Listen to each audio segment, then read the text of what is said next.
तुमच्या प्रत्येक संघर्षात मला तुम्हाला साथ देण्याची संधी मिळाली आणि तुम्ही प्रत्येक वेळेस मला त्या ठिकाणी तुमच्या या संघर्षामध्ये बोलवलंत। संघर्ष विधानसभेपर्यंत आपण पोहोचवण्याचा प्रयत्न केला। अनेक आमदारांनी तो संघर्ष विधानसभेत कधी औचित्याच्या मुद्द्याद्वारे, कधी लक्षवेधी, तर कधी प्रश्न, पण अजूनही आपल्याला फारसं ठोस काही मिळालं नाहीये। गाजरच मिळालं असं म्हणायला हरकत नाही। पण मी अभिमानाने सांगू शकते की ज्या राज्यात काँग्रेस आहे त्या राज्यात हिमाचलसारखं त्यांची तिजोरी एवढी महाराष्ट्र एवढी भक्कम नाही आहे, पण तरी हिमाचल प्रदेशने जुनी पेन्शन लागू केलं आणि त्यांना तिथे तुम्ही खूप प्रतिसाद दिला आणि जुनी पेन्शन लागू केलं। म्हणजे बाकी त्या ठिकाणी कदाचित काही होत नसेल, पण जुनी पेन्शन हे लागू केलं, ही खूप महत्त्वाची गोष्ट आहे। आणि आज मला या ठिकाणी सांगायचं आहे की नक्कीच जिथे शिक्षकांचा विचार केला जाईल,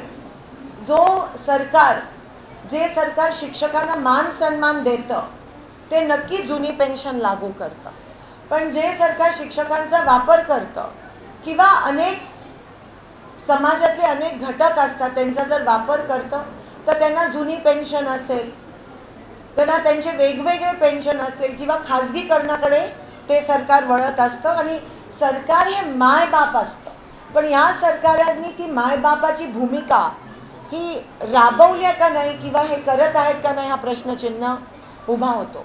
मला तुम्हाला या ठिकाणी कोणत्याही प्रकारच्या अडचणीत आणायचं नाही, हा तुमचा सत्कार सोहळा आहे, पण ही वस्तुस्थिती आहे की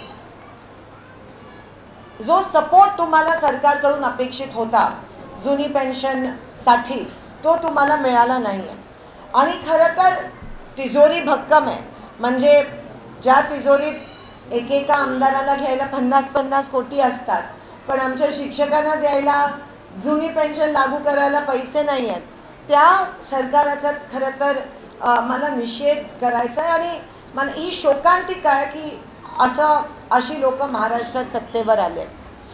पण एक रोष, मी ग्रामीण भागात जेव्हा फिरते तेव्हा शेतकऱ्यांमध्ये, शिक्षकांमध्ये एक रोष दिसून येतो आणि मला अशी आशा आहे की येणाऱ्या काळात नक्कीच बदल होईल आणि तुम्हाला सगळ्यांना जुनी पेन्शन लागू होईल। आणि काळजी करू नका, तुमची ही लेक, तुमची ही बहीण सदैव तुमच्या पाठीशी नाही, समोर नाही, पण खांद्याला खांदा लावून तुमच्या सोबत हा संघर्ष आणि लढाई लढत राहील। पण त्यासाठी तुमचा आशीर्वाद गरजेचा आहे।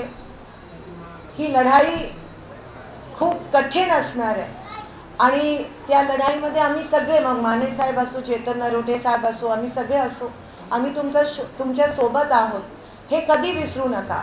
आणि फक्त सत्तेसाठी किंवा निवडणुकीसाठी किंवा मतदानापुरती आपलं नातं नाही आहे, हे तुम्हाला माहिती आहे, पण जेव्हा तुम्ही मला हाक मारले, एका हाकेला धावून येऊन मी तुमच्या या संघर्षात सहभागी झाले आणि ते मी माझं नशीब समजते, ते मी माझं अहोभाग्य समजते की तुम्ही मला या जुनी पेन्शन चळवळीचा एक छोटासा भाग बनवला, हे मी माझं नशीब समजते। आणि तुमची सेवा आम्हाला सगळ्यांना करायला मिळते, शिक्षकांची सेवा करायला मिळते, ह्याच्यापेक्षा अजून काय मी मागू शकते। Alif overseas now in Solapur. We bring studying abroad within the common man's reach. 500+ world's best universities across 19+ countries. Venue, first floor, office, hotel, Orient Elite, Paliwes, Solapur. Contact 7977664053.